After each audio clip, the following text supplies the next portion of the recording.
Kalau lambat kita mula, lambat kita berakhir pada tengah hari ini. Jadi kita harap semua dapat ambil tempat masing-masing.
Okey tuan-tuan, boleh kita mula sekarang?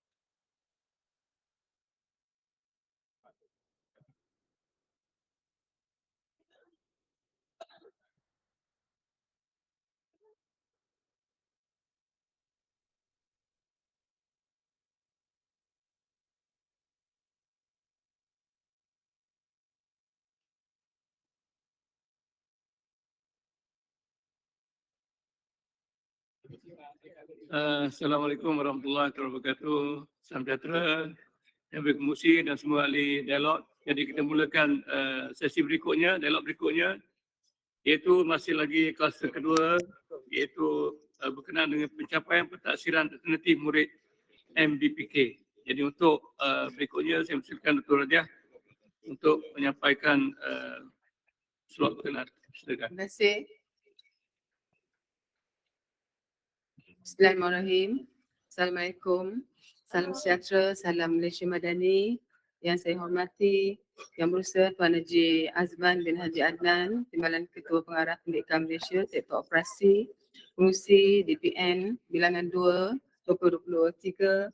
Seterusnya Tuan Haji Muin, Ketua Sekretariat, Pengarah-pengarah bahagian dan wakil, semua pengarah pendidikan negeri, semua PM DTP JPN, semua DS DTP JPN di dalam dewan ini dan juga secara dalam kalian.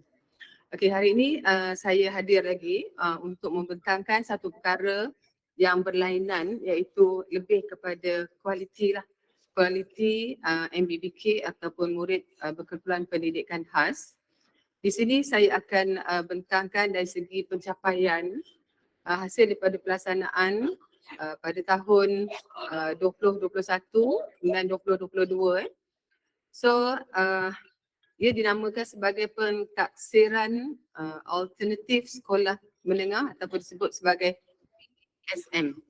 Okey, PASM ni kalau kita lihat di sekolah pendidikan khas ni ataupun murid MBBK ni, mereka ni akan ada mendapat sijil SPM, ada mendapat SKPM penuh, SKPM modular dan yang ini adalah sijil alternatif sekolah menengah.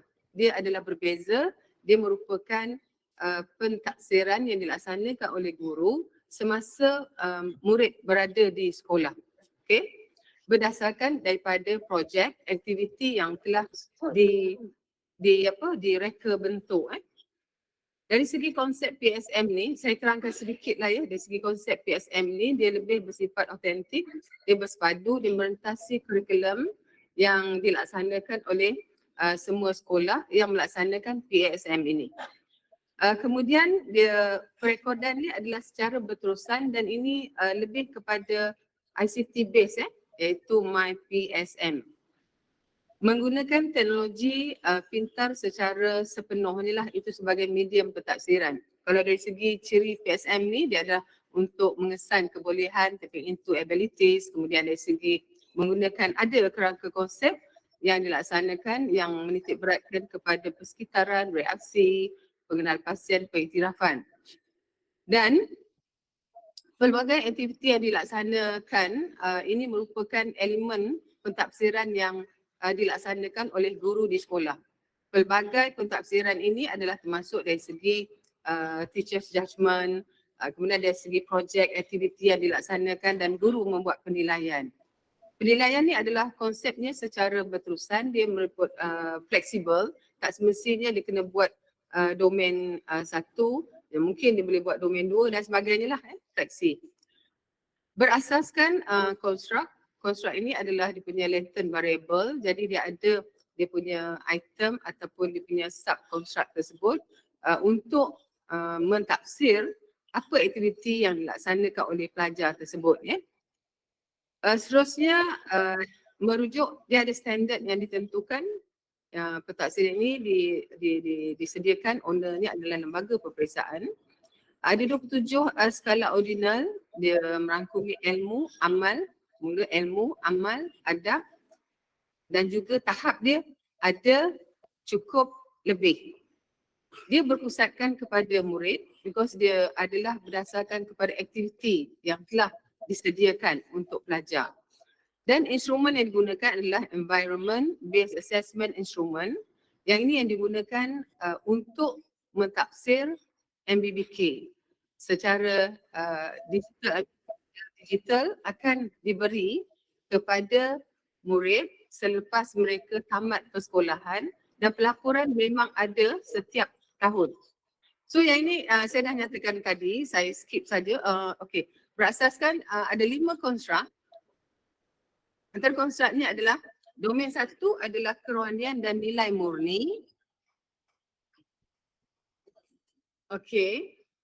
Ada sebenarnya 5 domain, 19 elemen, 53 outcome dan 27 indikator standard yang telah ditentukan. Jadi tuan-tuan dan perempuan, saya rasa maybe dah tengok yang ini So jadi boleh lihat dari segi domain 1 kerohanian dan nilai murni. So jadi ada kepercayaan, ibadat, akhlak, nilai murni. Itu adalah sebagai perkara yang digunakan oleh guru-guru. Jadi ini adalah tidak bersifat berturutan, dia adalah secara fleksi. Jadi guru boleh menilai mengikut kesesuaian keadaan dan sesuatu situasi semasa berada dengan murid berdasarkan aktiviti yang telah dibentuk atau direka lah, dirancang.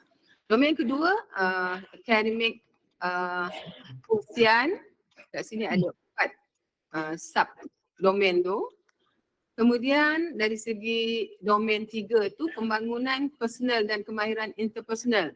Yang ni mungkin saya rasa adalah penting kepada, saya rasa semua ni penting, tetapi murid-murid MBBK ni kita nak terapkan elemen communication skill tu kepada murid-murid supaya mereka ini dapat nanti berinteraksi dengan masyarakat di luar sana apabila mereka mula bekerja ataupun menyambung pelajaran dan sebagainya.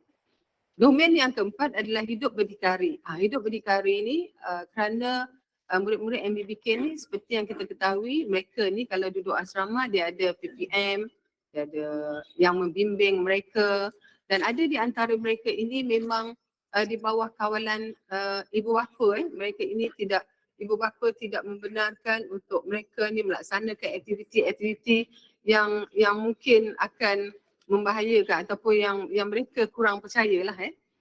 Kemudian seterusnya di domain yang kelima adalah pembangunan kerjaya. Ada 3 pembangunan kerjaya tu, kesediaan dan pengalaman kerjaya, kemudian kesediaan dan eksplorasi kerjaya, yang ketiga pengurusan personel dan organisasi. So ini adalah secara rumusannya berkaitan dengan instrumen yang digunakan.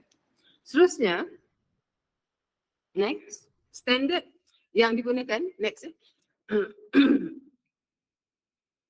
Ini adalah standard kebolehan mengandungi 27 skala ordinal yang merangkumi, dia ada ilmu, bila murid mendapat ilmu kemudian diamalkan, so adab dia terhadap ilmu dan amalan tersebut. Peringkat adalah pada dirinya, kepada keluarganya dan juga kepada masyarakat. Manakala kualitinya, jika dia melaksanakan sesuatu perkara tersebut, ada, guru akan melihat sama ada kalau komunikasi dia bagi satu aktiviti, ada, kemudian cukup, adakah dia cukup, sekadar cukup saja ataupun dia boleh buat lebih lagi. Itu yang dari segi standard kebolehan. Kemudian dilihat dari segi adab, amal, ilmu. Ini dikatakan tadi ada 27 indikator standard. Boleh tengok untuk diri dia ada adab, kemudian cukup, lebih. Keluarga pun sama. Dia memang ada 3 tu, mendata dan juga atas tu pun ada 3 juga. Itu dari segi peringkatnya. Kemudian satu lagi adalah dari segi tahapnya. Peringkat dirinya apa tahapnya? Peringkat keluarga apa tahapnya? Masyarakat dan apa tahapnya? Ini adalah standard kebolehan. So next. Yang ini adalah pentaksiran ni adalah secara berstruktur lah ya. Dekat sini ada 50 perkara yang dicadangkan. Tidak semestinya 50 perkara ni perlu dilaksanakan, tetapi guru-guru boleh memilih untuk melaksanakan aktiviti ini. Pada masa mereka melaksanakan aktiviti inilah, maka guru-guru nanti akan membuat pentafsiran terhadap murid-murid tersebut. Kalau contoh membuat perkemahan kan. Perkemahan, perkemahan macam mana? Dalam perkemahan perlu disediakan apa perkara-perkara yang ada untuk melaksanakan sesuatu perkemahan. And then dalam perkemahan tu mesti ada komunikasi berlaku. Kemudian dalam perkemahan tu mesti ada perkara-perkara lain yang berlaku, interaksi antara murid dengan murid, murid dengan guru dan sebagainya. So pada masa itulah guru-guru ni akan melaksanakan penilaian terhadap murid tersebut. Begitu jugalah guru akan pilih berdasarkan kepada perkara yang terdapat di sekolah, yang dilaksanakan di sekolah dan murid-murid juga menyertainya. Macam contoh kalau tengok 26 tu projek roti. Kalau sekolah-sekolah melaksanakan SKM modular tersebut adalah projek roti, so dalam itu dia boleh menilai. Boleh menilai, boleh melihat apakah perkara tersebut mencapai standard kualiti yang diperlukan. So ini ada 50, so ada memang ada bukunya, lembaga peperiksaan ada keluar garis panduan, ada keluar instrumen ni dengan detail, so boleh tengok detailnya. Jadi untuk makluman tuan-tuan, ini merupakan tuan-tuan dan puan-puan, ini merupakan mantan KPPM lah ya. Pada masa mantan KPPM menjadi pengarah lembaga peperiksaan, jadi beliaulah bersama timnya yang telah berusaha merealisasikan perkara ini ya. So next, yang ini adalah bentuk sijil digital. PSM dijalankan untuk pengiktirafan dan persijilan bagi MBBK di peringkat sekolah menengah mengikut kesediaan kemampuan sebenar mereka. Sijil digital PSM boleh digunakan oleh MBK untuk mencuba bilang latihan dan kerjaya yang sesuai dalam tahap kebolehan bagi meneruskan kehidupan masyarakat yang berdikari. Kalau tuan-tuan puan lihat, inilah nanti bentuk sijilnya, diberi pengiktirafan. Kalau tengok yang sebelah kiri itu secara umum, kemudian dia ada dia punya yang detail tentang domain yang mereka ambil. Kalau katakan dalam pengajian mereka tu daripada tingkatan 1 sampai tingkatan 5, dia sempat ambil 5 domain tu, mereka akan dapatlah, maka akan adalah detail tersebut. So next.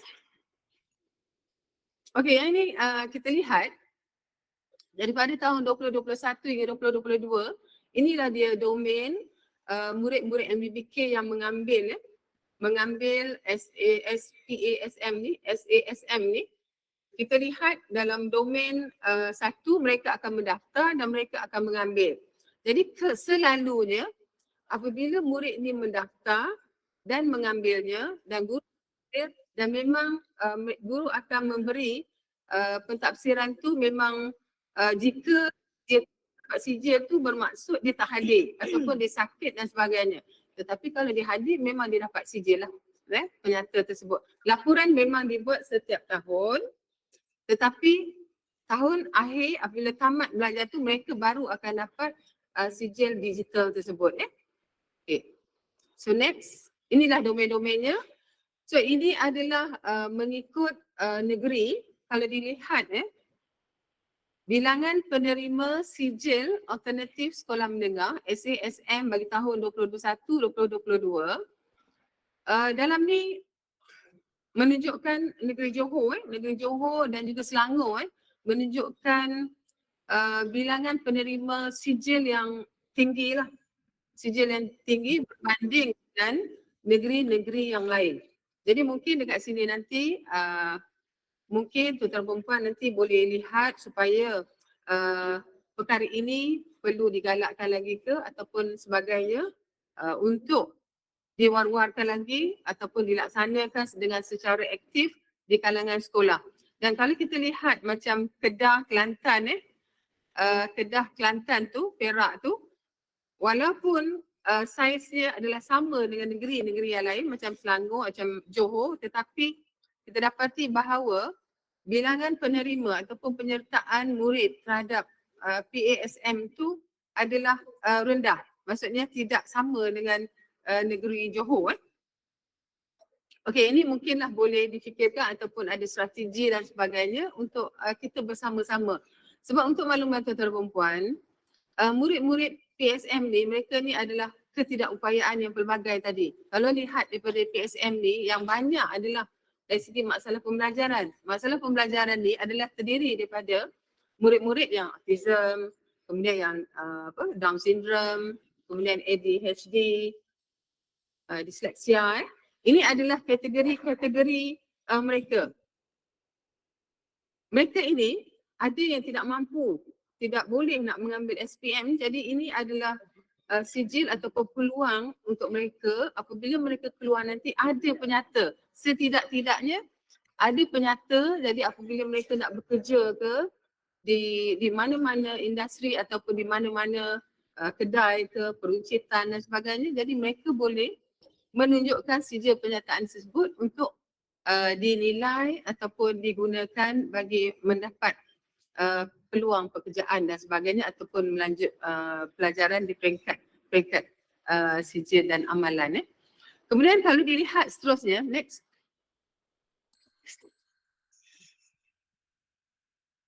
Next. Ada ni. Okey.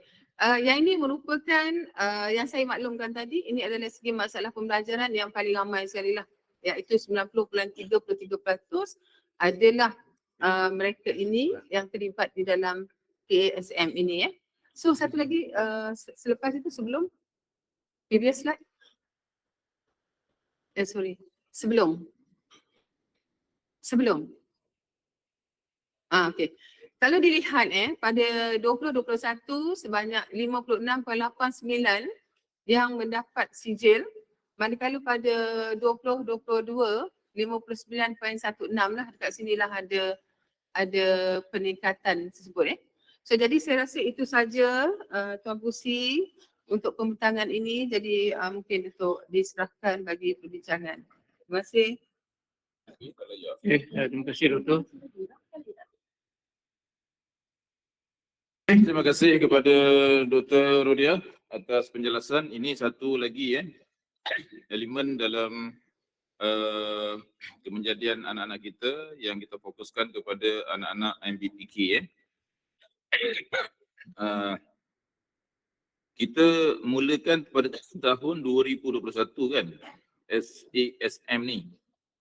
Cuma saya nak tanya, contohnya Ayas, ya dalam slide ni kan, Johor contohnya, 2022, 766 tamat belajar.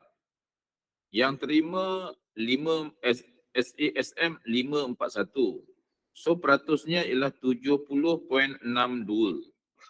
Jadi selebihnya tu apa? Gagal ke apa? Oh, nak jumpa. Okay.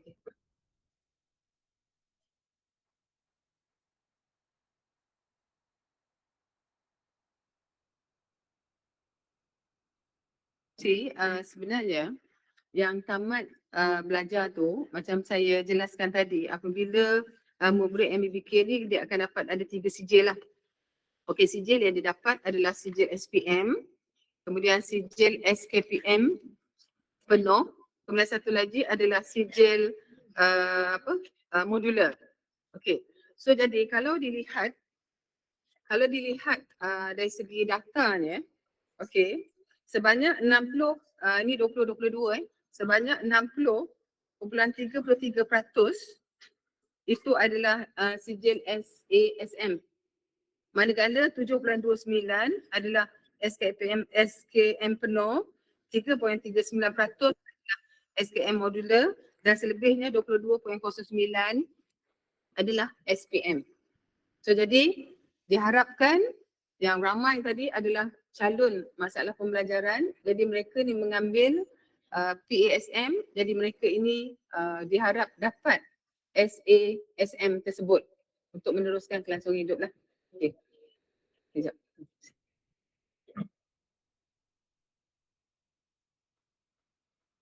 Data ni dia tak ada kaitan lah dengan yang tak dapat. Sebab data ni macam tamat belajar 700 lebih.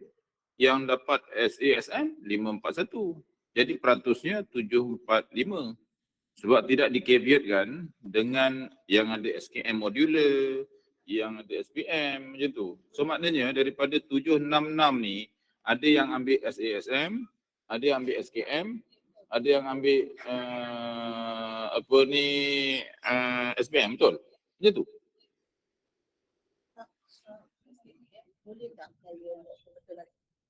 Cuma saya nak tanya sebab pencapaian pentaksiran alternatif murid berkeperluan pendidikan khas, ini adakah peratus ini 681 ni atau 768 ini adalah murid yang tamat belajar, bukan sebab kalau baca tajuk ini adalah menjurus kepada PASM sahaja, murid yang duduk PASM, betul Kalau murid yang duduk PASM sahaja, sepatutnya kalau dia tamat belajar 681, yang terima PASM juga adalah 681 sebab pada tahun 2021 seingatan saya sewaktu mula lagi LP sama-sama LP bahawa pada masa itu ada sekolah masih lagi tak melaksanakan PASM itu sebab ada satu klausa yang kita telah banyak kali minta untuk LP nyatakan bahawa dengan kebenaran ibu bapa.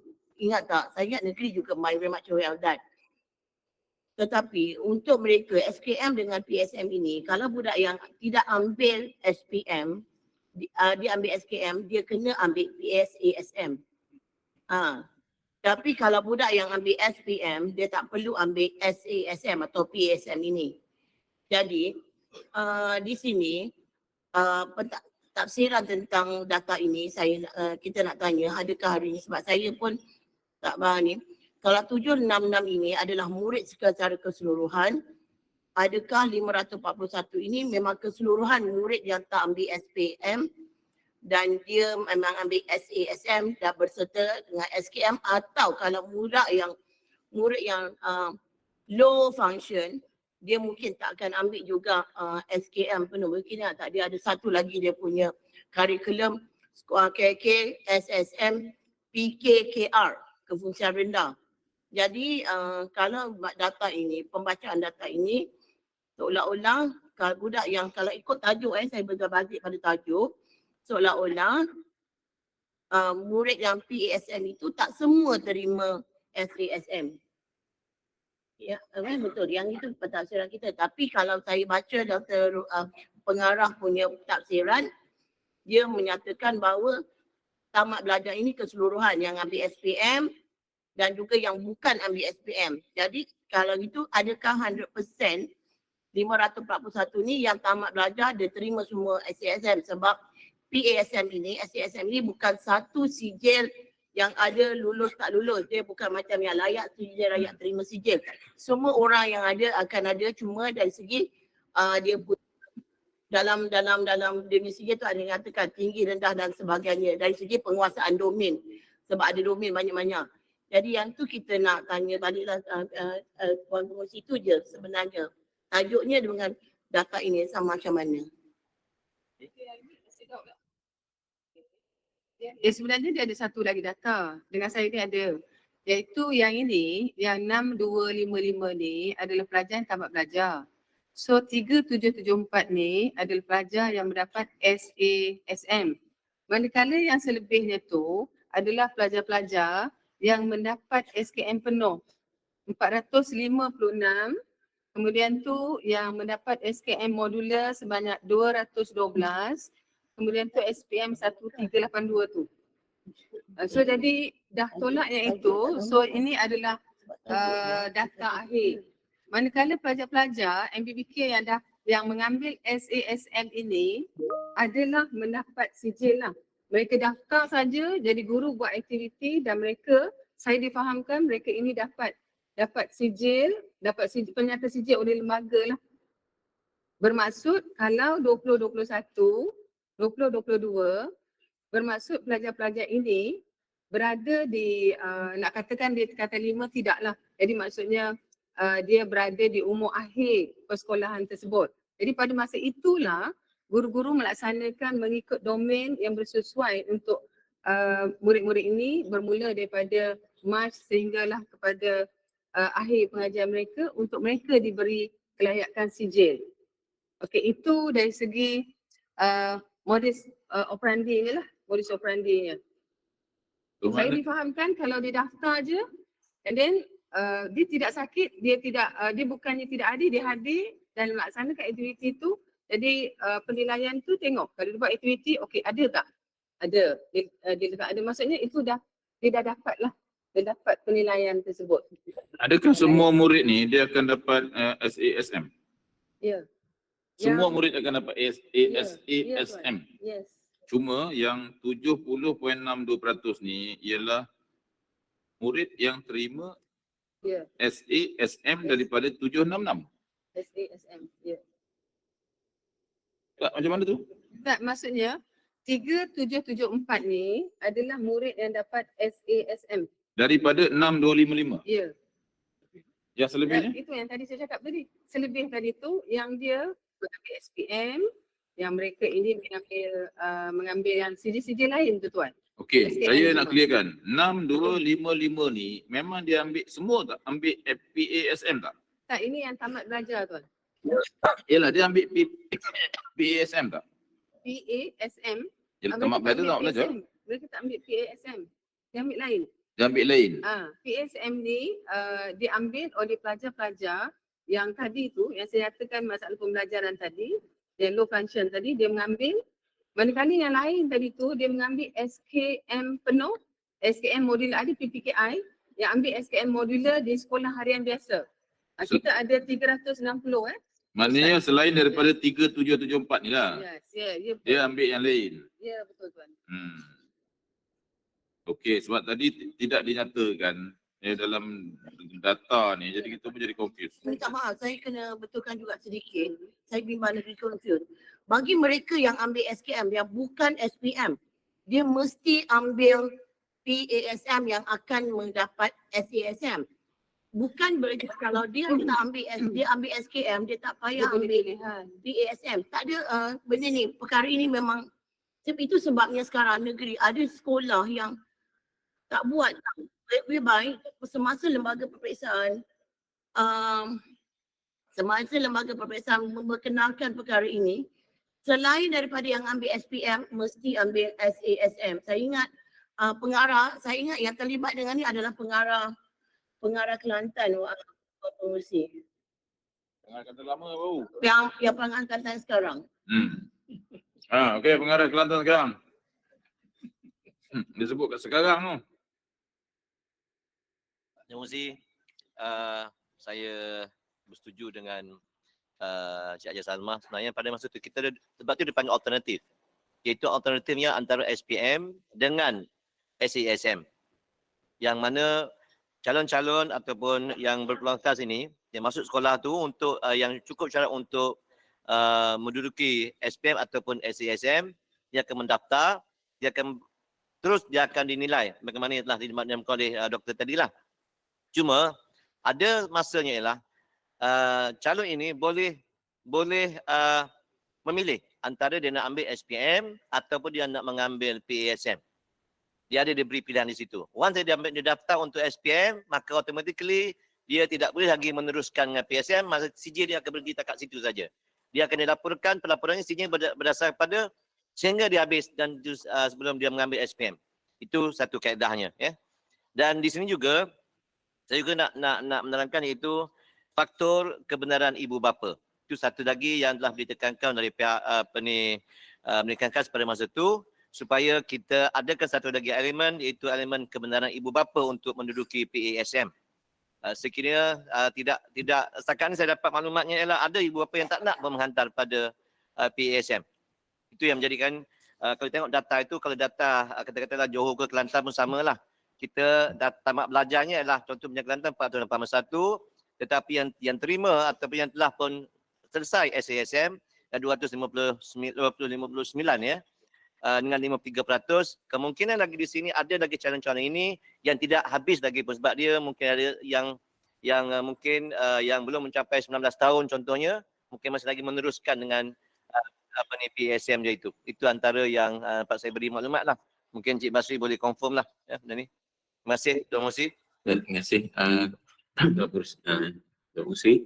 Saya nak tambah berkaitan dengan PSM ni, asalnya kita memperkenalkan PSM ini adalah untuk pelajar-pelajar ataupun murid-murid kita yang bagi kategori LD, iaitu learning disability. Iaitu itu adalah hasrat asal kita. Tetapi di dalam suatu mesyuarat pengurusan, Cik Zamri pun ada bersama pada ketika itu, pihak pengurusan telah meminta untuk lembaga buka selain daripada LD ini, dibuka juga kepada lain-lain kategori. Misalnya ketidakupayaan penglihatan, ketidakupayaan pendengaran, MD, PHSD itu dibuka juga. Jadi lembaga telah buka. Jadi kalau kita lihat data di sini, tamat belajar itu sebenarnya adalah merangkumi ke 6 kategori. Tetapi yang menduduki ataupun yang mengikuti pentaksiran SASM ataupun PSM ini kebanyakan. Sebab itu kalau data tadi yang dibentangkan oleh Dr. Pengarah BPH tadi, kebanyakan data itu ada yang mengambil PSM ini adalah pelajar-pelajar di kalangan LD. Jadi pelajar-pelajar inilah yang kebanyakannya yang menamatkan sijil alternatif sekolah menengah ini, dan sijil ini hanya akan dikeluarkan apabila pelajar ataupun murid tadi telah pun menamatkan. Kalau ikutkan asalnya, kami meletakkan umur 19 tahun untuk pelajar-pelajar ini baru mendapat sijil SASM ini. Tetapi sekiranya pihak sekolah boleh mengemukakan dokumen-dokumen bahawa pelajar ini telah pun menamatkan pembelajarannya di sekolah khas ini, maka kita akan keluarkan sijil berkenaan. Tetapi katakanlah dia berhenti pada umur 17 tahun. Katakanlah dia mengambil SPM, dia tidak mengambil SASM tetapi mengambil SPM, mana dia telah pun keluar daripada sistem PSM, mana dia akan masuk kepada sistem yang biasalah untuk mengambil SPM. Dan setelah mengambil SPM, ada juga permohonan lagi daripada ibu bapa nak masuk semula. Sedangkan kita telah keluarkan sijil. Jadi kat sini bagi lembaga periksaan, selagi dia berada di dalam kohort umur itu dan dia diterima di sekolah pendidikan khas ini, kita boleh terima. Tetapi syaratnya dia perlu memulangkan semula sijil. Sijil yang telah pun kita keluarkan dan kita akan keluarkan semula apabila pelajar yang berkenaan menamatkan pelajarannya di pendidikan khas ni. Jadi Itu yang tambah dua, tambah tahun tu. sebab untuk pendidikan khas ni dia ada tambah 2 tahun, sama ada di sekolah rendah ataupun di sekolah menengah. Maknanya Di mana ada lah murid yang Ya. kelas tu dengan yang Ya. tak ada kebenaran mak bapak tak Ya, nak. ada. Maksud dia macam itulah. Sebab kami memerlukan kebenaran ibu bapa ni sebab ada aktiviti, kebanyakan pelajar-pelajar ini adalah LD. Dan ada aktiviti-aktiviti yang mungkin boleh memberikan membahayakan pelajar, walaupun kita ada dulu dinyatakan bahawa pelajar-pelajar ini atas pengawasan, tetapi kita bila dia melibatkan proses undang-undang, sebab pernah ada berlaku bila melibatkan proses undang-undang, dia akan pergi kepada asasnya itu adakah dia mendapat kebenaran daripada ibu bapa. Sebab itu kami memang perlukan kebenaran ibu bapa untuk dia melaksanakan PSM ini. Terima kasih. Okay, terima kasih. Daripada LP ada pertanyaan tadi? Puan?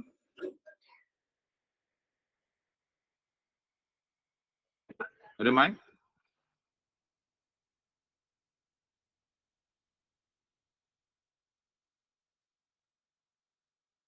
Mungkin tambahan. Okey, berdasarkan data yang saya peroleh untuk Sabah lah ya.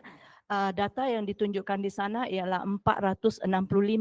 So saya bandingkan dengan data yang saya perolehi dari lembaga peperiksaan di mana murid yang calon akhir untuk Sabah adalah tahun 2021 ya, 228. Tetapi dalam slide ini dinyatakan murid yang layak mendapat SESM adalah 214. So perbezaan 251 adalah seperti yang dinyatakan oleh Puan Pengarah bahawa murid ini mengambil SPM, SKM atau SKM modular, dan untuk Sabah pada tahun 2021 sebenarnya ada 14 orang murid yang calon tahun akhir tetapi tidak layak mendapat SESM. Ini adalah disebabkan ada yang berhenti, ada yang menyambung sebab umurnya belum sampai 19 tahun, ada yang tidak mendapat kebenaran ibu bapa. Dan tahun berikutnya 2022 untuk Sabah, calon yang tamat belajar itu adalah 699 dan yang sepatutnya untuk layak calon akhir untuk yang mengambil SESM adalah seramai 352 orang, tetapi dalam data ini hanya 332 sahaja yang menerima sijil SESM sebab 20 orang murid seperti yang saya nyatakan tadi disebabkan berhenti atau masih menyambung dan ibu bapa tidak membenarkanlah. Terima kasih. Okey, terima kasih.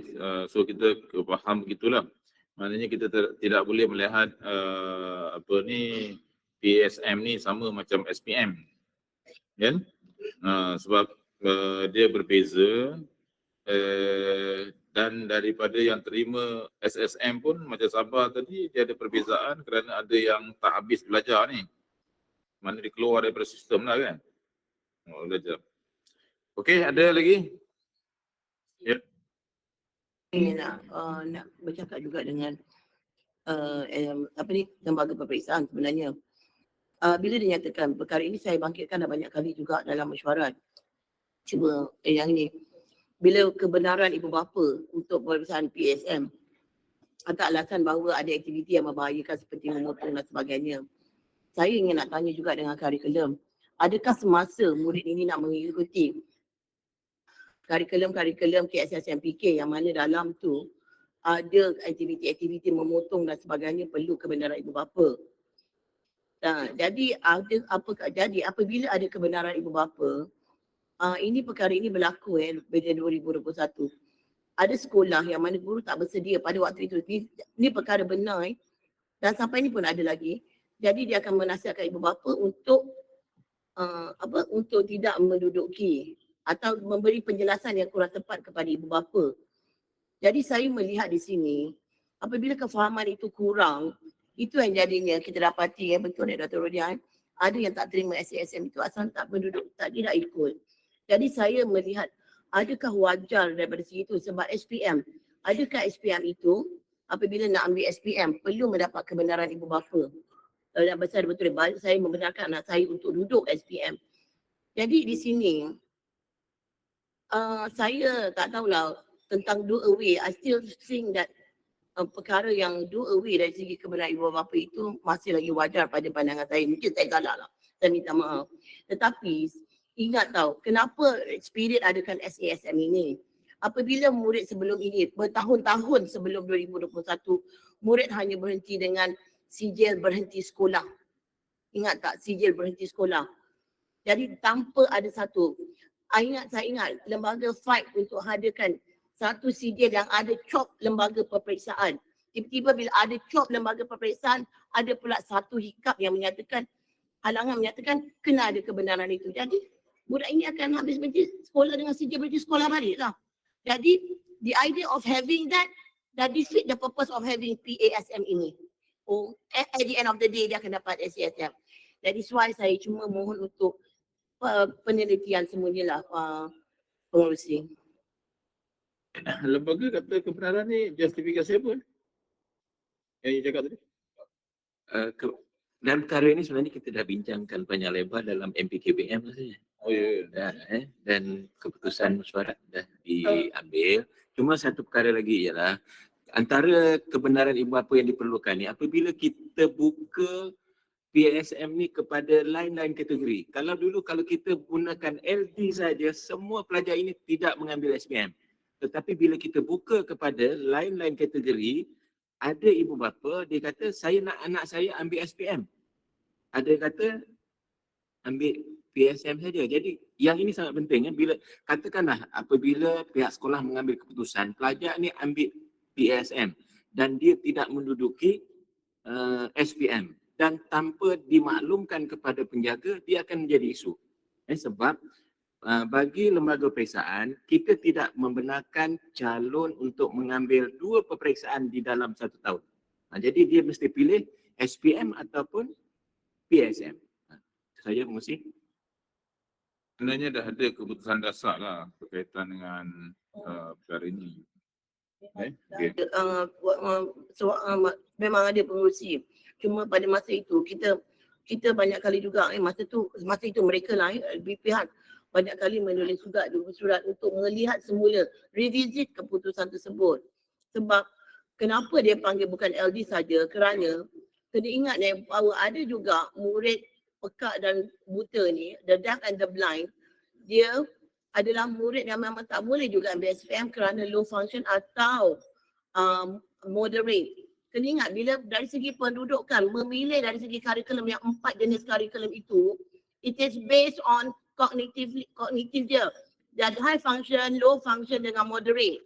Bila low function dengan moderate tu yang dia tak duduk SPM walaupun dia tu budak walaupun dia sebab dia budak pendidikan lah, itu sebab walaupun dia buta dan pekak. That is why kita tengok bila dia tak ambil, that is why kita minta LP masa tu tukar daripada sebut LD kepada MBPK. Datang MBPK kan, MBK masa tu, dan bila tukar dia punya sebutan kita panggil minta tukar kepada MBPK. So that dia menyeluruh, or else hanya LD yang boleh. And what happened to the deaf and to the blind yang low function dengan moderate ini yang tak ambil SPM. That is why kita minta dia terima ambil PSM ini together with the SKM. Itu. Okey, Puan Salma. Oleh kerana benda ni ada dalam keputusan dasar, jadi pandangan tadi kita ambil maklum dan boleh diperhalusi semula untuk dasar juga. Itu sebab saya cuma bangkitkan untuk dihalusi semula keputusan-keputusan itu. Okey, Terima thank kasih, you. Pengurusi. Tuan Pengurusi, sikit. Siapa ni? Labuan. Okey. Okay, Tuan. Okay. Kita melihat bahawa PASM ini kita baru kohort yang kedua. Kohort 2021 adalah kohort pertama, manakala kohort 2022 adalah kohort kedua. Kita lihat peratus setiap negeri, pencapaian peningkatan MBPK yang telah mengambil PSM. Kita akan melihat betapa ada peningkatan di setiap negeri untuk bilangan MBPK yang mengambil PSM ni lah. So kita lihat itu dulu. Okey, untuk seterusnya adalah kita lihat pada kohort pertama pada tahun 2021 di mana penataran dilaksanakan dan kita dapati bahawa pengetahuan pemahaman guru sangat rendah. Tapi kita capai peratus yang ada inilah. Okey, pada tahun 2022 lebih banyak penataran dilaksanakan. Okey, kursus bengkel dilaksanakan dan kita nampak prestasi setiap negeri. Dan kita yakin pada tahun 2023 lebih banyak lagi bengkel-bengkel penataran pelaksanaan yang telah dilaksanakan di peringkat negeri dan kita yakin peratus ini akan meningkat. Okey, cuma apa yang kita perlu ambil berat adalah SLU bersama ibu bapa. Maknanya kita nak fahamkan ibu bapa, kita tidak mahu ada ibu bapa yang menolak. Sedangkan ini adalah peluang untuk MBPK mendapat sijil. Okay, sekurang-kurangnya mereka mendapat sijil sebelum mereka meninggalkan alam persekolahan. Dan ini yang diperjuangkan oleh warga pendidikan khas selama ini. Okay, dan seterusnya adalah kalau dari segi Jabatan Pendidikan, insyaAllah kita akan bantulah, kita akan bersedia untuk memberi penjelasan kepada sekolah-sekolah dan peranan sekolah itulah akan menyampaikan kepada ibu bapa. Dan untuk yang pilihan bagi murid yang mengambil SKM modular ataupun PSM ini, sebenarnya kita dah bincangkan dengan sekolah jika murid itu hendak mengambil SKM modular, dia perlu ambil pada tahun akhir pada umur 19 tahun. Jadi untuk sijil alternatif dia kena ambil pada umur 18 tahun. Kita bagi pilihan sebab kita maklum LP tidak benarkan kita daftar dua pentaksiran dalam tahun yang sama. Dan ini perlu jelas supaya walaupun MBPK itu dia ada modular, SKM modular, tapi dia juga dapat sijil pentaksiran alternatif ni. So kita kena fahamkan pegawai kita kena fahamkan sekolah supaya peluang yang ada ni mereka dapat. Maknanya MBK dapat. Saya rasa tak ada isu. Cuma sekarang ni ialah kita perlu jelaskan lagi. Itu saja dan kita tunggu pada tahun 2023. Adakah negeri dapat mempertingkatkan peratus murid yang dapat sijil? Itu saja, terima kasih. Okey, terima kasih. Berkaitan dengan pandangan itu, oleh kerana ianya baru, maka kefahaman juga perlu kan. Tapi kalau ikut data ni, dia adalah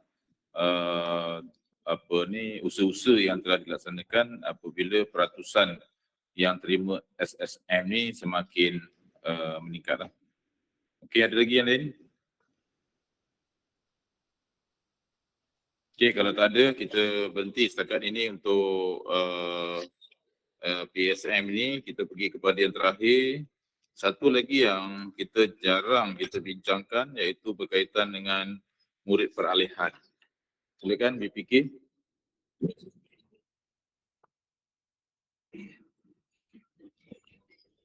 Bismillahirrahmanirrahim. Assalamualaikum warahmatullahi wabarakatuh. Salam sejahtera. Salam Malaysia Madani. Yang berusaha Tuan Haji Azman bin Haji Adnan, Kepala Ketua Pengarah Pendidikan Malaysia, Sektor Operasi Sekolah, Pengurusi DPN 223. Yang berusaha Tuan Haji Abdul Mu'i bin Ngah, Ketua Sekretariat DPN, pengarah-pengarah bahagian, wakil-wakil pengarah, semua pengarah pendidikan negeri, semua PMDTP JPN, semua DS DTP JPN, semua PPG dan ahli-ahli mesyuarat dalam talian. Tuan-tuan, puan-puan yang saya hormati, saya ingin menarik perhatian tuan-tuan dan puan-puan kepada kelas peralihan dan kita melihat kepada tahap penguasaan kemahiran berbahasa murid. Hadirin yang saya hormati, kalau kita tengok sebenarnya apa itu kelas peralihan, kita merujuk kepada Akta 550, Akta Pendidikan 1996. Kelas peralihan adalah kelas di sekolah menengah yang menyediakan ajaran selama 1 tahun untuk murid dari sekolah rendah yang menggunakan bahasa selain dari bahasa kebangsaan sebagai bahasa pengantar sebelum bermulanya pendidikan menengah rendah. Jadi untuk kumpulan murid ini, mereka menggunakan kurikulum standard kelas peralihan yang dilaksanakan mulai tahun 2019 menggantikan kurikulum kelas peralihan semakan 2003 yang dilaksanakan pada tahun 2003. Jadi tuan-tuan puan-puan yang saya hormati, pembentangan kali ini kita berfokus kepada tahap kemahiran berbahasa bagi murid kelas peralihan, iaitu mata pelajaran Bahasa Melayu dan Amalan Bahasa Melayu. Dan kita akan bincangkan berdasarkan data pentaksiran bilik darjah yang kita ambil dari 2 kohort.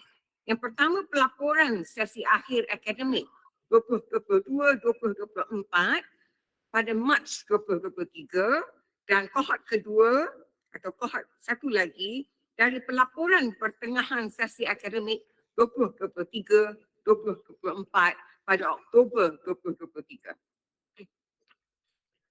Hadirin yang saya hormati, kalau kita lihat apa dia perbezaan antara kurikulum Bahasa Melayu dan kurikulum Amalan Bahasa Melayu. Jadi perbezaan ketara antara 2 kurikulum ini adalah berdasarkan fokus mata pelajaran tersebut. Kalau Bahasa Melayu dia berfokus kepada aspek kemahiran berbahasa, iaitu bertutur, mendengar, membaca, menulis tata bahasa dan juga seni bahasa. Dalam kata lain, tata bahasanya, kata nama, kata kerja, kata ganti nama, kata sendi. Dia mesti mahir tu. Apa dia subjek predicate, ayat penyata, ayat perintah, seruan, bacaannya, bagaimana intonasinya, nada yang betul, sebutan, bunyi yang betul. Kalau seni bahasa pula, pantun, syair. Ini yang dia belajar dalam Bahasa Melayu. Jadi dari aspek penilaian Bahasa Melayu, penilaian murid adalah berdasarkan penguasaan kemahiran berbahasa dalam 4 kemahiran, iaitu bertutur, mendengar, membaca dan menulis. Manakala amalan Bahasa Melayu pula berfokus kepada penguasaan istilah dan kosakata dalam 4 disiplin ilmu, iaitu sains, matematik, RBT dan juga sejarah. Jadi dari aspek amalan Bahasa Melayu ni, misalnya kalau matematik, istilah-istilah matematik yang kita perkenalkan, operasi-operasinya, tambah, tolak, bahagi, darab, pecahan, perpuluhan. Sebab di peringkat sekolah rendah, mereka belajar operasi ini dalam bahasa ibunda. Jadi kita perkenalkan dalam amalan Bahasa Melayu di kelas peralihan. Dan istilah kalau dalam sains pula, kita cerita tentang anggota badan.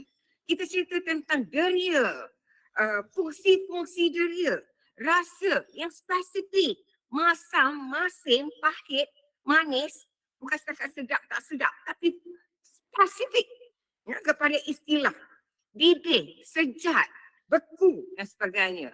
Sebelum ni dia belajar dalam bahasa ibunda dia. Jadi dia perlu kuasai perkara-perkara ini bagi membolehkan dia menggunakan kosakata ini apabila dia mengikuti mata pelajaran sains di peringkat seterusnya, matematik di peringkat seterusnya. Itu juga dalam mata pelajaran sejarah. Misalnya dalam amalan Bahasa Melayu, kita perkenalkan lambang-lambang identiti negara. Dia boleh bercerita tentang biodata diri, rakan sebaya dan sebagainya. So itu perbezaan antara Bahasa Melayu dan juga amalan Bahasa Melayu. Okay, next. Okay, tuan-tuan dan puan-puan, saya rujuk kepada kalau kita lihat bilangan murid kelas peralihan antara tahun 2017 hingga kalender akademik sesi 23-24. Saya fokus kepada sesi akademik 2023 dan juga perbandingan dengan 2023-2024. Secara keseluruhan, bilangan murid kelas peralihan pada sesi 2023-2024 adalah seramai 12,849 orang. Tetapi apabila sesi akademik 2023-2024 terdapat pertambahan, iaitu sejumlah 14,645 orang. Dan terdapat 5 negeri yang menunjukkan peningkatan lebih daripada 300 orang. Ya, dari setiap kohort, iaitu negeri Perak, Pulau Pinang, Sarawak, Selangor dan wilayah Persekutuan Kuala Lumpur. Next. Okay, teruskan. So kita rujuk sekarang ni kepada data bahasa Melayu mengikut negeri. Okay. Kalau kita perhatikan, tahap penguasaan kemahiran berbahasa murid kelas peralihan berdasarkan tahap penguasaan bagi mata pelajaran bahasa Melayu. Okay. Kalau kita tengok, secara keseluruhan didapati prestasi peralihan menguasai bahasa Melayu dengan TP3 dan TP456 semuanya lebih 50%. Cuma hanya mungkin negeri Perlis, ya, tahap pencapaian TP1, TP2 masih tinggi, iaitu sekitar 53.7%. Ya. Walaupun bilangan muridnya agak sedikit, iaitu 54 orang. Okay, next. Okay.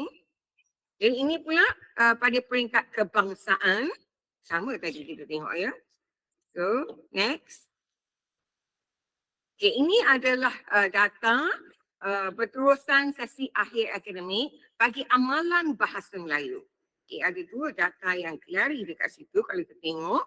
Ya, TP1, TP2 di Pahang dan juga Kelantan masih lagi lebih 30%. Next. Ya, ini masih sama lagi, masih lagi amalan bahasa Melayu. Dan kita lihat pula sekarang data akhir. Okay, teruskan. Okay, sekejap lagi kita tengok mengikut negeri. Teruskan saja kepada sesi 23-24. Okay. Next. Okay, ini adalah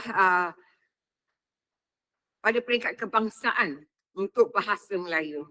Kita tengok dekat situ. Okay, secara keseluruhan kita dapati prestasi murid peralihan menguasai bahasa Melayu pencapaian TP3 ke atas. Hanya negeri Melaka mempunyai pencapaian TP1, TP2 yang tinggi, iaitu sekitar 52.04%. Jadi ini data pertengahan sesi tahun ini. Jadi diharapkan penguasaan berbahasa murid peralihan dapat dipertingkatkan. Kerana sebenarnya ini sangat penting, ya. Kalau dalam matematik dan sebagainya, kita tak mahu kerana penguasaan bahasa itu akan menjejaskan prestasi mata pelajaran lain. Kalau kita tengok matematik pun sekarang ni banyak ayat-ayat matematik yang memerlukan penyelesaian masalah. Jadi bukanlah mereka tu tak dapat menjawab kerana tidak ada penguasaan dalam bahasa. Itu yang sangat kita bimbangkan. Okay, next. Jadi ini yang sama juga tadi, ikut negeri. Teruskan. Ini dalam mata pelajaran amalan bahasa Melayu. Okay, jadi dalam amalan bahasa Melayu, terlihat pencapaian TP3, TP4, 5, 6 secara keseluruhan. 4 negeri mempunyai peratus pencapaian TP1, TP2 yang melebihi 30%, iaitu Kelantan, Pahang, Negeri Sembilan dan Sarawak. Dan kalau kita tengok dekat situ juga, Sabah menunjukkan peratus TP1, TP2 yang paling rendah, iaitu sekitar 5.1%. Jadi yang saya hormati Tuan Pengerusi dan ahli-ahli mesyuarat sekian, fokus kurikulum peralihan bagi bahasa Melayu seperti yang saya sebut tadi, memberi tumpuan kepada memperkukuhkan kecekapan kemahiran berbahasa sebagai persediaan untuk mengikuti pendidikan di peringkat seterusnya. Manakala fokus bagi amalan bahasa Melayu memberi tumpuan kepada pemahaman dan penggunaan kosakata umum dan istilah yang sesuai dengan laras bidang pendidikan mata pelajaran berkenaan. Jadi kedua-dua mata pelajaran ini menggambarkan tahap kemahiran berbahasa murid kelas peralihan sebagai persediaan meneruskan kurikulum. Jadi tuan-tuan dan puan-puan, bahagian pembangunan kurikulum committed membangunkan kurikulum yang berkualiti dan relevan untuk kemajuan murid dan mencapai aspirasi negara. Terima kasih. Okey, terima kasih kepada Timbalan Pengarah Kanan DPK, Hajah. Peralihan ni adalah satu proses pembelajaran untuk anak-anak kita yang tak kompeten sebelum mereka masuk ke tingkatan 1. Dan saya melihat ini adalah satu perkara yang sangat penting yang tidak boleh kita pinggirkan sama sekali kerana kesannya kalau kita tidak urus dengan sebaik-baiknya, ianya akan melibatkan masalah secara kumulatif apabila anak-anak ini masuk ke tingkatan 1 sampailah tingkatan 5. Itu praktiknya yang kita lihat senario yang berlaku di mana-mana sekolah yang ada kelas peralihan. Cuma kalau boleh lihat kepada data bilangan murid kelas peralihan tu daripada tahun 2017 sampailah kepada tahun 2023-24. Kalau tuan-tuan lihat di situ sebenarnya masih terdapat beberapa negeri yang berlaku peningkatan lah dari segi bilangan murid. Bila berlaku peningkatan bilangan murid dari tahun ke tahun, maknanya anak-anak kita ini tak kompeten dalam aspek berbahasa bagi mata pelajaran bahasa Melayu. Contohnya kalau kita lihat di Perak 2022-2023 berbanding dengan kalender 2023-2024, dia meningkat daripada 1483 kepada 1863. Itu Perak, pengarah keluar sekejap ni. Kemudian Pulau Pinang juga meningkat kepada 1405, Sabah meningkat 470, begitu juga dengan Selangor 3061 kepada 3701, Kuala Lumpur 884 kepada 1249. Mungkin Kuala Lumpur boleh bagi respon apa sebenarnya isu-isu yang berlaku ni yang melibatkan anak-anak kita tak kompeten dalam bahasa Melayu ni. Pengurusi di KL ni kita ada 3 PPD. PPD Pudu dan bangsa ini adalah PPD yang padat lah. Dan kita lihat tambahan ini banyak di PPD ni. Mungkin PPD Pudu kalau ada tambahan untuk punca peningkatan di bahagian Pudu, di PPD Pudu dan bangsa ni. Ada PPD Pudu? Online ke ada di sini? Okey, silakan Pudu.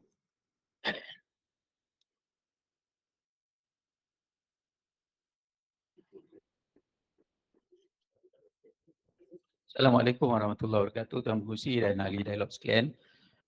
Untuk makluman semua, sebagaimana yang dimaklumkan oleh pengarah sebentar tadi bahawa di Kuala Lumpur ni, khususnya di Bangsa Pudu, kita mempunyai kepadatan yang tinggi dan sekolah-sekolah kita mempunyai permintaan yang tinggi juga.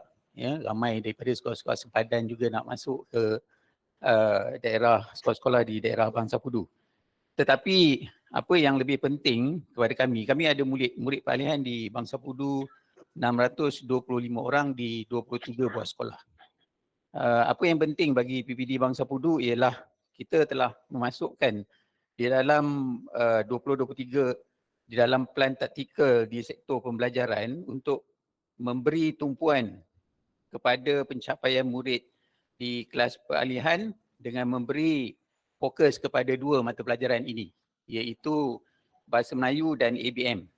Dan kita juga memberi fokus kepada sekolah-sekolah yang mana pencapaian TP1 dan TP2 yang melebihi 5%. Kalau berdasarkan kepada analisis kami, kebanyakan murid-murid di Bangsa Pudu ni di kelas peralihan berada pada TP3 dan TP2 dan 6.88 berada pada TP1. Jadi kalau tengok daripada trend itu tidaklah begitu membangkang. Way forward yang diadakan di PPD Bangsa Pudu untuk makluman Tuan Pengerusi dan juga ahli dialog sekalian ialah kita mempunyai satu inisiatif yang dipanggil sebagai BM Learner di mana kita telah menjalinkan hubungan strategik dengan syarikat-syarikat atau rakan strategik kita dari sektor swasta dan juga kerajaan, iaitu seperti SNF Capital Berhad, AMO Security System dan juga Yayasan Telekom Malaysia. Jadi BM Learner ni kita mulakan di sekolah-sekolah rendah lagi. Jadi dengan hasrat kita dapat memantapkan keberkesanan PDP dari sekolah rendah lagi dan juga dalam masa yang sama meningkatkan keyakinan dan kesediaan pelajar untuk mempelajari mata pelajaran bahasa Melayu ni. Di SJKC, SJKT dan juga sekolah rendah. Untuk makluman Tuan Pengerusi, untuk program BM Learner ni kita telah berjaya untuk di semua sekolah SJKC kita. Dan juga kita ada juga perluasan kepada SJKT, ada 1 daripada 8 buah sekolah di SJKT termasuk juga di sekolah kebangsaan. Okey, terima kasih Bangsa Pudu. Maknanya dah ada tindak susulan lah untuk mengenal pasti apa isu-isu yang berlaku dan juga intervensi. Dan yang saya tertarik tadi, intervensi itu dibuat seawal mereka berada di sekolah rendah untuk mentingkatkan kualiti bahasa Melayu. Itu Kuala Lumpur, adik-beradik. Kuala Lumpur ialah Selangor. Selangor ni kalau kita tengok ialah dengan kepadatan enroll yang tinggi di Selangor, jumlahnya pun sudah pasti tinggi. Daripada 3061 jadi 3701, tapi jumlahnya masih besarlah. So apa isu-isu yang berlaku sehingga kita tak mampu untuk kurangkan dan apa intervensi serta apa keperluan yang mungkin JPN perlukan daripada KPM contohnya. Okay, terima kasih kepada Tuan Pengerusi. Dan kita faham bahawa JPN Selangor mempunyai sekolah SJK yang banyaklah, iaitu sebanyak 214. Yang ini melahirkan murid yang banyak. Okey, yang pertama, asas yang pertama kita dapati di sekolah rendah masalah literasi. Dan kita sedia faham bahawa cara kita di peringkat kebangsaan ni, bila murid-murid itu berada di tahap 1, tahap 1, penguasaan bahasa Melayu mesti diajar ataupun PDP bahasa Melayu mesti diajar oleh guru bangsa. Contohnya bangsa, kalau SJKC bangsa Cina lah yang menguasai bahasa Melayu. Kalau SJKT bangsa India, panggil Tamil, yang menguasai bahasa Melayu. Sebab tahap 1 dia mesti menggunakan bangsa ataupun yang boleh menguasai bahasa lah. Okay. Tahap 2 baru dibenarkan untuk menggunakan option guru bahasa Melayu. Okay. Itu satu. Jadi berkaitan dengan literasi. Jadi kalau penguasaan tu kita dapati masih lemah di sudut literasi itulah. Okay.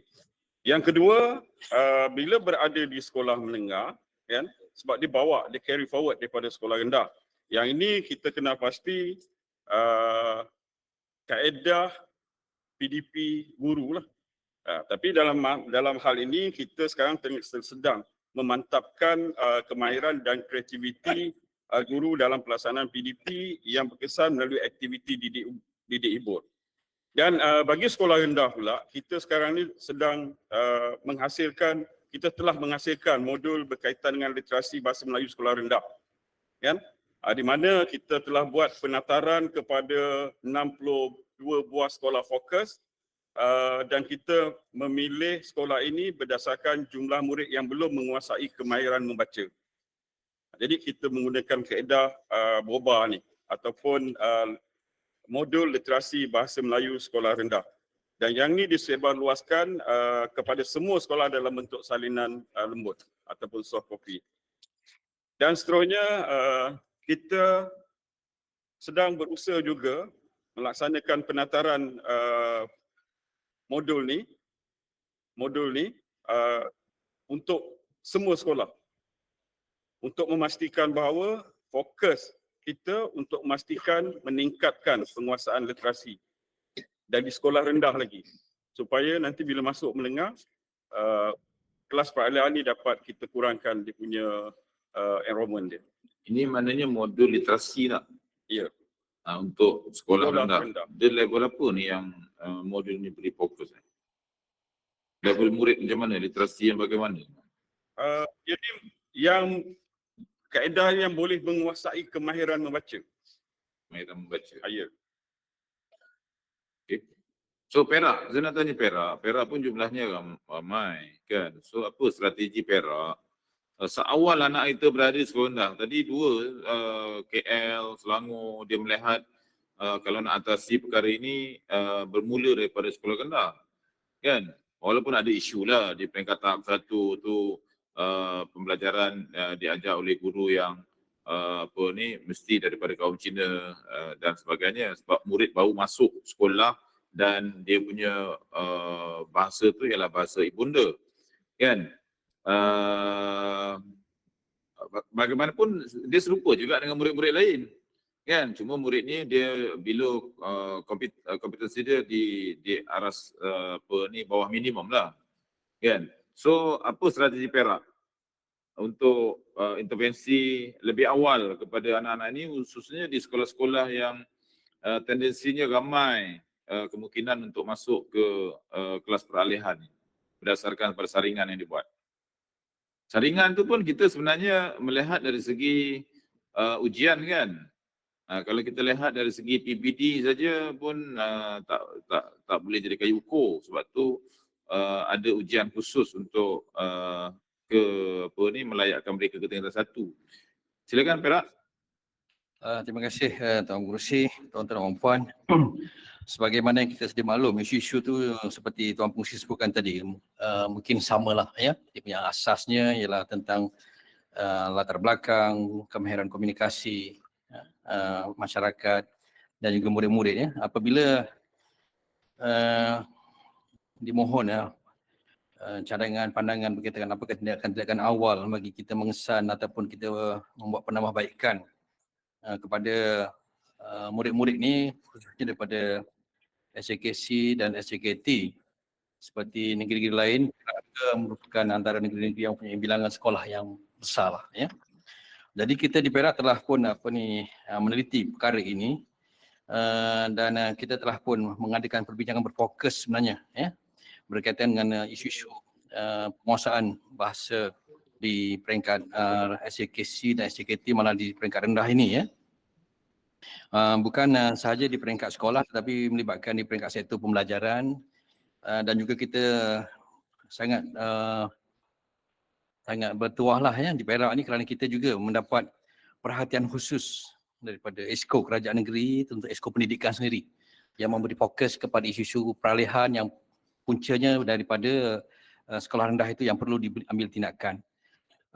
Pendekatan kita yang pertama sekali ialah kita ingin melihat dari segi pengurusan kurikulum di peringkat rendah khususnya di peringkat panitia itu. Kita beri fokus kepada pengurusan ya. Kerana kita faham guru-guru yang mengajar di sekolah rendah ini mungkin perlu dibantu. Kerana itu kita melihat yang pertama sekali panitia bahasa Melayu itu akan diberi bantuan, berikan sokongan dan diberikan bimbingan yang terbeza ya, dari persegi menguasai pedagogi itu. Pedagogi yang terbeza. Ya, jadi tidak lagi menggunakan apa yang kita sedia maklum melalui pemantauan saya sendirilah ya. Di SJKC terutamanya lah daripada kemudahan alat bantu pengajaran mereka tidak ada masalah kerana kebanyakan sekolah SJKC dah ada memiliki smart board. Ya, sangat menarik PDP terutama dalam bahasa Melayu. Tetapi apabila saya teliti, ada di kalangan smartboard yang dibekalkan oleh pembekal itu sendiri, ya, datangnya dengan perisian bahasa saya tak pasti sama ada dipantau oleh bahagian kurikulum atau tidak, lebih banyak bahasa Cinanya daripada bahasa Melayu. Dengan dengan terjemahan bahasa Melayu sedikit dengan terjemahan bahasa Cinanya, dan ada dua bahasa pula. Jadi saya melihat ini tidak membantu sebenarnya. Tidak membantu.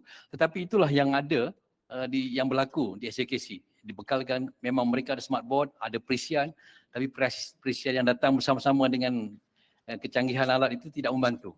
Jadi kita akan membimbing guru-guru di SJKC, SJKT dengan kaedah-kaedah pedagogi yang terbeza, yang sesuai dengan persekitarannya. Sebab kita di Perak ini ada beberapa tempat yang mempunyai latar belakang yang berbeza-beza, terutamanya mengikut lokaliti.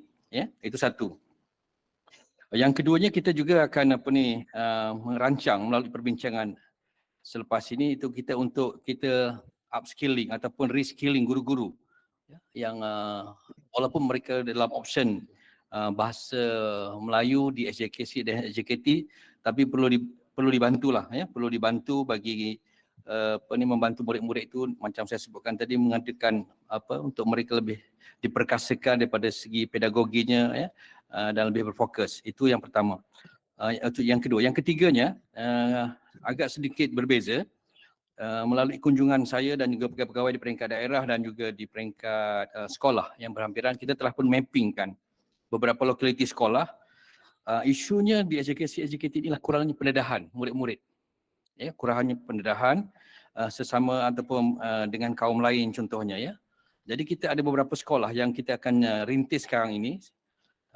Salah satu yang kita akan rintis adalah di daerah Kerian, iaitu di Kuala Kurau, di mana ada sebuah sekolah SJKT bersebelahan dengan SK. Yang memisahkannya hanya pagar.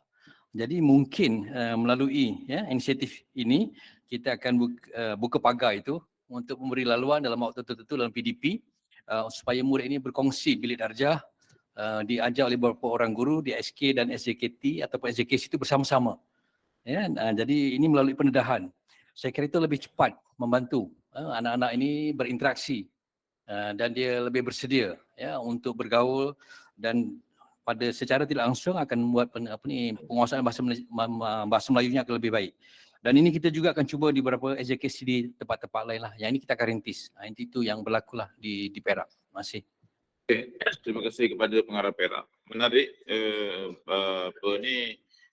pandangan Perak itu. Pertama, dari segi strength infranya dah cukup bagus lah. Kebanyakan sekolah-sekolah bantuan kerajaan ni memang dia ada peralatan yang canggih, ada smartboard apa semua sekali, cuma tinggal lagi disebut tadi dari segi perisiannya lah. Ya, kalau bahasa Cina tu lebih banyak daripada bahasa Melayu, maka yang dominan ialah bahasa Cina lah. Kan, dia sikit yang itu kena dilihat, tapi saya tak jangka lah smartboard yang dikeluarkan oleh mana-mana industri ini dia akan pergi kepada KPM untuk verify. Kan, jadi yang itu mohon dibimbing lah sekolah-sekolah ni, mana dari segi pemilihan peralatan tu pun kena sesuai juga. Kemudian yang kedua, saya setuju sangatlah upskilling. Upskilling ni pergi kepada guru. Kan, apa-apa pun kita bincang yang tingkatan 5 pun itulah juga. Apatah lagi anak-anak kita ini di sekolah rendah. Dan kita di peringkat kementerian pun, kita memang ada dah fokus melalui inisiatif berkaitan dengan literasi, numerasi yang dibuat oleh BPK. Saya ingat bahan-bahan ni banyaklah yang ada di repository kita, yang kita pautkan di Delima. Jadi yang ini saya mohon juga kepada semua pengarah-pengarah negeri untuk melihat selain daripada macam-macam modul yang kita wujudkan itu dari masa ke semasa, sebenarnya kita dah ada dah bahan-bahan sedia guna yang ada dalam repository kita itu. Okay, kemudian saya tertarik dengan yang ketiga tadi, bila langkah Perak nak menggunakan kaedah interaksi antara dua sekolah tu, sekolah SJKT dengan SK, SJKC dengan SK, itu suatu yang orang kata idea merentas tembok yang boleh dilaksanakan. So kita continue lah, nanti kalau lihat dari segi keberhasilannya bagus, mungkin kita boleh praktikkan di lokaliti tertentu lah. Okay, terima kasih kepada Perak. Okey, itu isu-isu yang berkaitan dengan anak-anak kita yang nak masuk peralihan. Tapi yang tadi yang dibentangkan juga anak-anak kita yang berada di peralihan, yang sekarang ini sedang berada di peralihan. Kan? Jadi kalau boleh dilihat slide nombor 3, halaman 396 ni, prestasi murid peralihan dan PPD mengikut negeri. Tadi juga disebutkan oleh BPK, murid peralihan khususnya di negeri Perlis yang memperoleh TP1 dan TP2 agak tinggilah, 53.7, lebih separuh daripada. Kita tak kata nak bandingkan, sebab ini ialah keupayaan anak-anak kita dan inilah realiti kompetensi anak-anak kita. Tetapi elok juga kalau kita lihat kenapa boleh jadi begini. Jadi mungkin Perlis boleh share dengan kita apa faktor-faktor yang menyebabkan kelas peralihan Perlis ni dia cuma dapat TP1, TP2 je. Okay, terima kasih Tuan Pengerusi, tuan-tuan dan puan-puan. Seperti mana yang tadi saya rasa yang dibincangkan oleh Selangor dan Perak tadi, dia punya trend yang berlaku tu saya rasa hampir sama. Di negeri Perlis ni kita ada 10 HJKC dan 1 HJKT. Dan kelas peralihan yang kita ada di sekolah menengah hanya 4 sekolah sahaja. Tapi apa yang dah kita kenal Murid pun tak pasti, ramai kan? Ya. Murid pun tak ramai. Murid pun tak ramai. 50 lebih je. 54 orang sahaja. Itu yang saya menarik tu sebab muridnya 50 lebih. Okey, apa yang kita kenal pasti Tuan Pengerusi, TP1 dan TP2 ni sebenarnya murid tu boleh membaca tetapi dia tidak memahami apa yang dia baca. Itu yang kita kenal pastilah. Dan trend ini sebenarnya seperti mana yang disebut oleh tadi Dr. Jeff daripada Selangor, trend ini adalah dibawa daripada AJKC di mana dia tidak menguasai di AJKC itu. Jadi apa yang Perlis buatlah setakat sekarang ini ialah kita kenal pasti dia punya pelajar-pelajar yang terlibat itu terdiri daripada pelajar berbangsa Cina ada 24 orang, India ada 3 orang, Siam ada 3 orang. Okey, daripada apa yang kita kenal pasti ini, sebenarnya kita membuat intervensi sekarang ini ialah program bantu baca ataupun dalam bahasa ringkasnya PROBA lah. Yang mana kita menggunakan dia punya modul Probit yang dikeluarkan oleh BPK itu. Kemudian langkah yang kedua juga yang kita buat ialah seperti mana juga yang disebut oleh Perak tadi, kita memperkasakan guru bahasa di AJKC dan AJKT di mana kita melaksanakan upskill dan kita membuat bimbingan secara berterusan oleh pihak sektor pembelajaran. Dan yang ketiganya kita memperkenalkanlah, tapi yang ni bukanlah benda baru. Jadi dia melaksanakan dia punya pedagogi terbeza itu di peringkat AJKC lagi. Jadi maksud dia sebenarnya yang berlaku di peralihan di sekolah menengah ni sebenarnya lanjutan apa yang berlaku di AJKC itulah. Jadi itu di antara yang dikenal pasti oleh Perlis. Yang program bantu baca tu, PROPA tu, dilaksanakan oleh siapa ya? Yang tu Perlis yang buat. Memanglah Perlis buat. Tapi oleh siapa? Guru sekolah ke ataupun guru yang mengajar tu dia buat di luar waktu yang mata pelajaran amalan bahasa Melayu dan bahasa Melayu itu. Guru kita lah. Ya, guru kita. Maksudnya bukan ada penglibatan daripada mana-mana pihak yang lain, BKS ke apa tak ada. Ada. Hanya guru tapi menggunakan modul Probim yang dikeluarkan oleh BPK. Betul, terima kasih. Okey, itu bagi amalan bahasa Melayu lah. Kalau kita tengok pengalaman Perlis, saya nak pergi juga kepada dia ada 2 kan, satu amalan, satu lagi bahasa Melayu. Saya nak beralih ke Melaka. Melaka ni dia ada baba nyonya yang memang apa ni dari segi bahasanya bagus. Tapi kalau kita lihat ni kelas peralihan dari segi mata pelajaran bahasa Melayu tu Tuan Haji, ada juga 52.04% yang masih memilih TP1, TP2. Saya tak kata TP1, TP2 tak bagus. 13 dia TP4. Yang bahasa Melayu. Ya, slide 430. Tengok slide 430.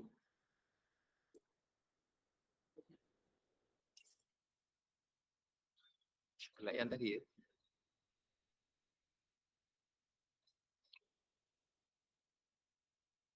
Tak sama kan? Slide 30, slide yang ada graf. Tak sama yang tadi ke? Amalan. Ni. Ni. Kan kalau kita tengok ini bagi bahasa Melayu. Yang tadi tu perlis tu amalan bahasa Melayu. Kalau tengok kat sini pun samalah. Mungkin faktornya sama. Tapi saya nak dengar daripada Melaka. Apa faktor dan apa intervensi untuk bantu meningkatkan penguasaan ni bagi kelas peralihan ni? Baik, Assalamualaikum warahmatullahi wabarakatuh. Terima kasih. Untuk negeri Melaka, kita ada 300 data sehingga Oktober 2023. Di PPD Alur Gajah kita ada 68 murid, PPD Jasin 45 dan paling tinggi di PPD Melaka Tengah lah 278. Dan kesemua sekali murid peralihan ini adalah 391 dengan 21 buah sekolah dan melibatkan 22 kelas. Baik, untuk pengetahuan semua, untuk negeri Melaka, kita menghadapi kekurangan guru option bahasa Melayu menyebabkan ada kelas-kelas peralihan di Melaka diajar oleh bukan guru option bahasa Melayu.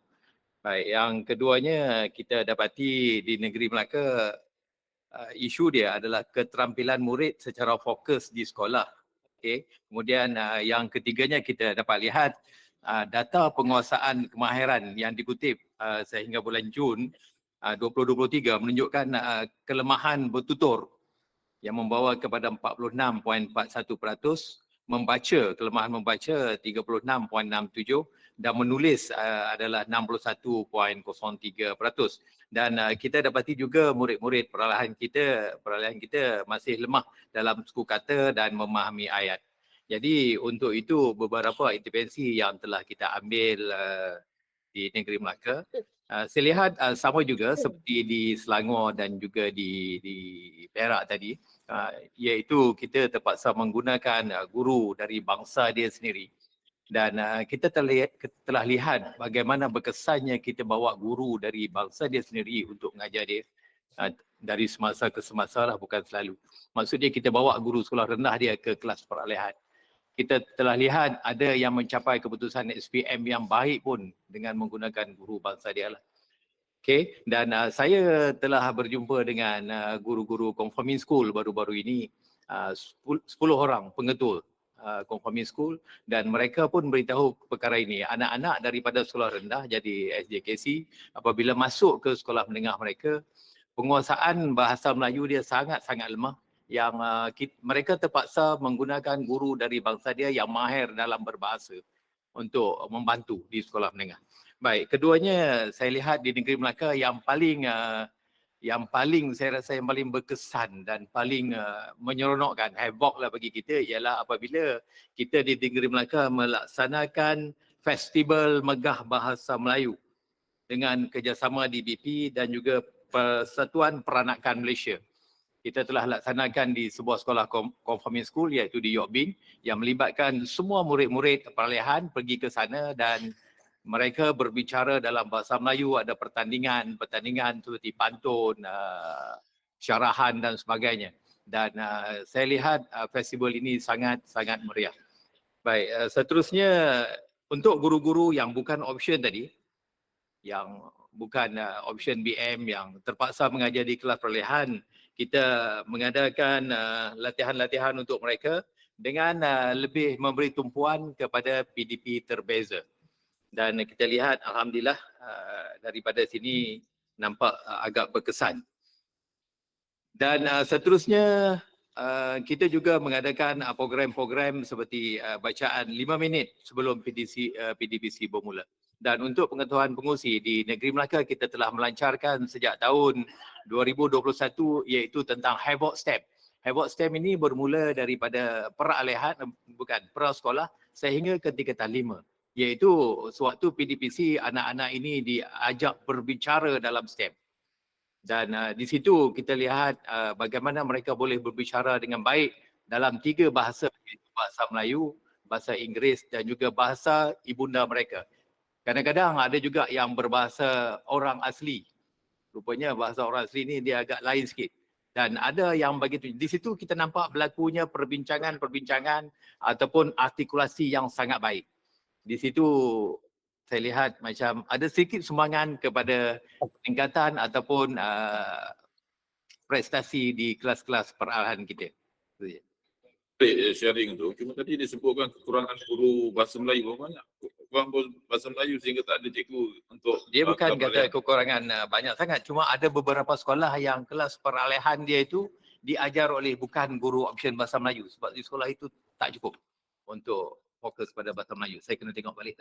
Cuba tengok balik kerana yalah namanya pun murid tu murid ada apa ni memerlukan treatment yang tinggi sebab isunya ialah tak penguasaan bahasa Melayu, tapi kita letakkan bukan option bahasa Melayu, memang akan ada masalah lah. Cuba tengok balik kalau Bukan semua tapi ada. ada yang boleh dibuat redeployment ke apa semua sekali, cuba tengoklah dari kesesuaian di peringkat negeri dan juga daerah. Okey. Baik. Satu lagi saya tengok saya semak juga dalam slide 434. Dalam 434, 435 ni kita tengok Sabah. Sabah segi amalan bahasa Melayu dia paling rendah ni dapat TP1 dan TP2. Mungkin Sabah boleh kongsikan. Mana Sabah? Okay, bismillahirrahmanirrahim. Assalamualaikum warahmatullahi wabarakatuh. Kejayaan ini rasanya adalah datang daripada guru-guru kita juga. Latihan-latihan yang telah diberikan kepada guru memang di SPB memang kita telah menggunakan sepenuhnya guru-guru kita, dan untuk makluman pengurusi kita hanya ada 7 saja daerah yang terlibat dalam kelas peralihan ini, utamanya di Bandar Besar sajalah, tidak ada di tempat lain. 7 daerah saja, mungkin boleh disemak dengan daerah lah tuan. Ya. Itu sajalah, boleh respon daripada Jabatan Pendidikan. Okey, terima kasih Sabah. Jadi tuan-tuan dan puan, saya nampak kelas peralihan ni adalah sangat penting sebab daripada awal tadi. So bila ianya penting, pertama sekali yang saya mohon supaya semua pengarah negeri dan juga PPD melihat mana-mana sekolah yang ada kelas peralihan ini perlu diberikan fokus dan tumpuan sama seperti kelas-kelas yang lain. Kerana kelas ini walaupun jumlahnya 1 ataupun 2, tetapi kalau anak ini berterusan tidak kompeten, maka ianya akan menimbulkan kumulatif masalah sampailah ke tingkatan 5. Okey, yang tak ada kesudahannya. Jadi untuk itu pertama sekali kita minta supaya lihat dari segi pengoperasian kurikulum prasekolah bagi subjek bahasa Melayu dan amalan bahasa Melayu. Proses bimbingan secara berterusan perlu dilaksanakan ke sekolah-sekolah berkenaan sebab di peringkat daerah tak banyak sebenarnya kelas peralihan ni. Sekolah-sekolah yang terlibat pun tak banyak. Saya ada pengalaman dulu masa saya jadi pengarah. Kadang-kadang kita tengok kelas peralihan ni macam quote-unquote terabai lah. Kan tidak dikunjungi selalu, dilihat selalu, diselir selalu.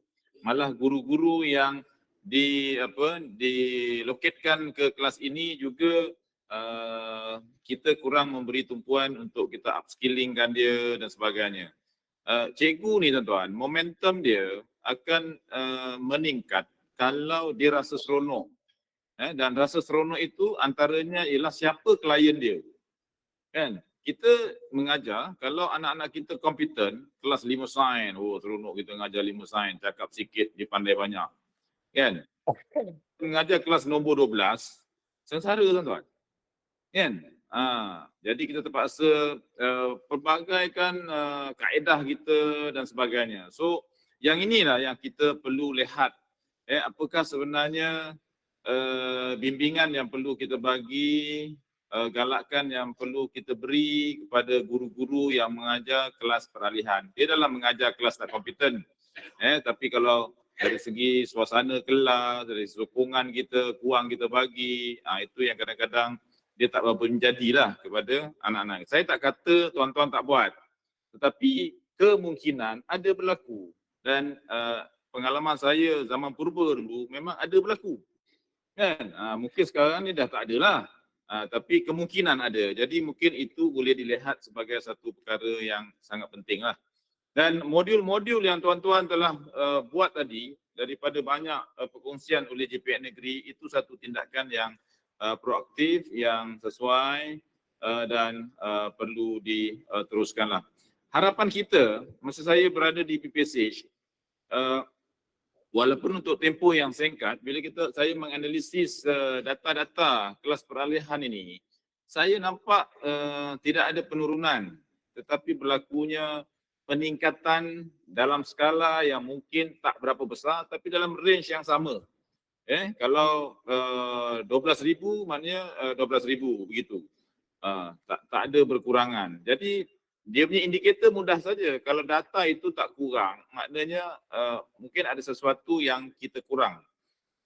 Berikan penekanan dan tumpuan untuk mengelakkan daripada pertambahan murid-murid itu. Okey. Jadi saya kira itu sajalah untuk tengah hari ini, dah pukul 12.45. Saya cadangkan kita tamatkan di sini. Terima kasih kepada tuan-tuan dan puan-puan atas kebersamaan untuk kita membincangkan 4 perkara. Yang kita bincangkan ni sangat kering, tuan-tuan. Kita duduk sepanjang pagi sampai tengah hari, kita perah otak, kita dengar, kita bagi pandangan. Jadi saya ucapkan terima kasihlah kepada tuan-tuan. Tetapi masih ada lagi liku-liku yang perlu kita hadapi kerana petang ini satu lagi tempoh yang mencabar untuk kita bincangkan yang topik yang juga kering juga. Saya harap kita tak kering lah dalam dewan ini, insyaAllah. Selepas kita menyegarkan diri kita dengan makan tengah hari dan rehat sekejap lah. Saya tangguhkan, saya serahkan semula kepada Sekretariat, silakan. Ya, terima kasih Bagi Musi. Cuma saya nak tambah sikit lah. Itu berkenaan dengan pemulihan tadi. Cuba tuan-tuan kita tengok balik pegawai-pegawai pemulihan di PPD. Ada yang kita dapati bahawa pegawai pemulihan di PPD telah dipindah butirkan ke unit lain. Ini ada isu dalam pertemuan saya dengan Timbalan Pembelajaran itu. Ada PPD yang telah mengurangkan bilangan pegawai pemulihan. Cuba cek balik. Kita nak perkasakan tapi pegawai pemulihan telah dipindah butir ke unit lain. Ini Tuan Pengarah kena cek balik di PPD. Okey tuan-tuan dan puan, kita berhenti di sini dan untuk makluman petang ini ada 2 lagi slot. Itu masih kluster yang ketiga. Iaitu kita akan mula pada jam 2.30 petang. Okey, kita berjaya untuk makan tengah hari. Kita masuk balik petang ini pada jam 2.30 petang bermula dengan satu slot kembali pasaran murid lepas SPM dan satu lagi ialah pengesanan dan intervensi murid di buang sekolah. Kita akan berhenti pada jam 4.30 petang ini.